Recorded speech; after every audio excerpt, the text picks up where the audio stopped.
Oke, saya akan mulai. Assalamualaikum warahmatullahi wabarakatuh. Selamat pagi, sehat ya semuanya.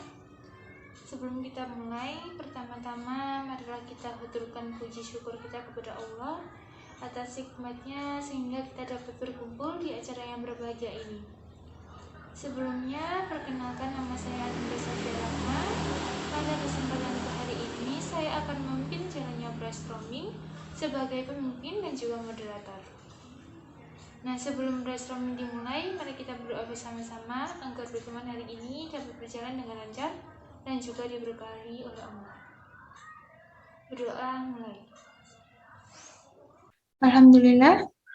Baik, sebelum kita mulai sesi curah pendapat atau brainstorming kali ini, saya akan terlebih dahulu menjelaskan sedikit mengenai konflik sosial yang ada di Indonesia. Nah, seperti yang kita ketahui, Indonesia adalah negara yang memiliki ragam budaya, suku, dan agama. Meski masyarakat selalu menjunjung tinggi persatuan bangsa, tapi konflik sosial juga pernah terjadi di Indonesia. Nah, beragamnya latar belakang, suku, ras, dan agama dalam masyarakat dapat mempengaruhi perilaku antara individu maupun kelompok. Jika tak memiliki peraturan yang kuat, keberagaman ini akan berpotensi menimbulkan konflik sosial. Konflik sosial seringkali disebabkan oleh masalah intern dari pihak yang berkaitan. Namun juga ada yang disebabkan oleh masalah ekstern, yaitu dia dibawa dari pihak luar. Nah, pada umumnya konflik sosial itu diawali dengan adanya perbedaan pendapat antara kedua belah pihak. Nah, perbedaan pendapat tersebut saling dipegang teguh dalam mengesampingkan musyawarah yang mufakat. Kemudian, perbedaan pendapat ini diselesaikan dengan cara yang tidak lazim, sehingga memicu kekerasan dan sebagainya. Mungkin dari sini yang dapat saya sampaikan, mungkin dari rekan-rekan ada yang menyampaikan idenya, saya persilahkan. Perkenalkan, nama saya adalah Kak Nailul Rosida.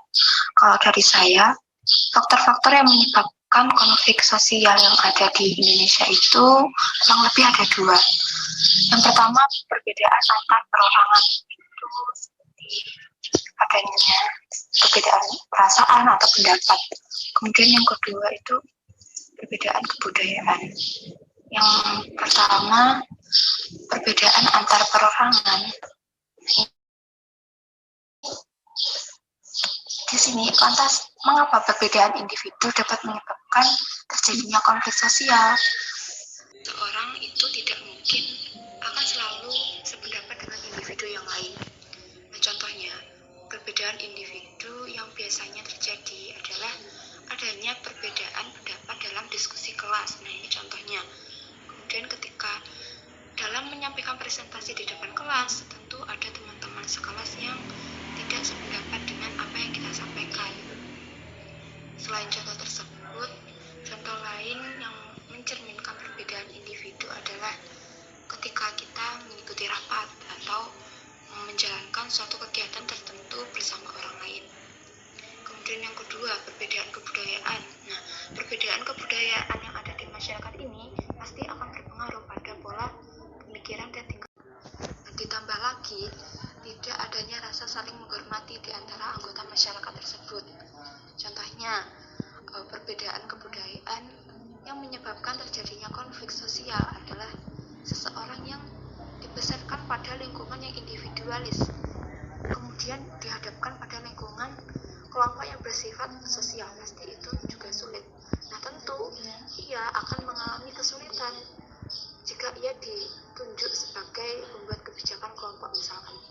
Nah, biasanya orang tersebut akan cenderung melakukan pemaksaan kehendak sehingga kebijakan yang diputuskan itu hanya menguntungkan pihak tertentu saja. Nah, kebijakan seperti itu akan ditentang oleh sekelompok besar. Dan itu sekian dari saya. Terima kasih. Wassalamualaikum warahmatullahi wabarakatuh. Alhamdulillah, diskusi kali ini berjalan dengan lancar.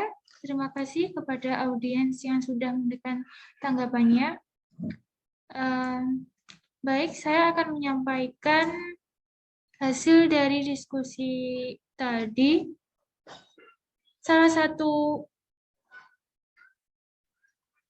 satu faktor-faktor yang menyebabkan konflik sosial yang ada di Indonesia ini salah satunya yaitu perbedaan kebudayaan. Nah, perbedaan kebudayaan ini dapat menyebabkan terjadinya konflik sosial karena perbedaan kebudayaan yang ada di masyarakat akan berpengaruh pada pola pemikiran dan tingkah laku perseorangan.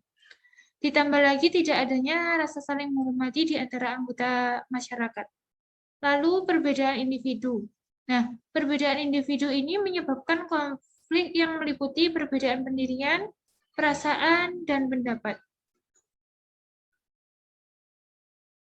Baik, saya kira brainstorming kali ini cukup sampai di sini. Semoga kita dapat berjumpa di lain kesempatan dan bisa menyalurkan solusi-solusi tentang hal tersebut. Mohon maaf jika ada tindakan atau ucapan saya yang kurang berkenan. Saya akhiri. Wassalamualaikum warahmatullahi wabarakatuh.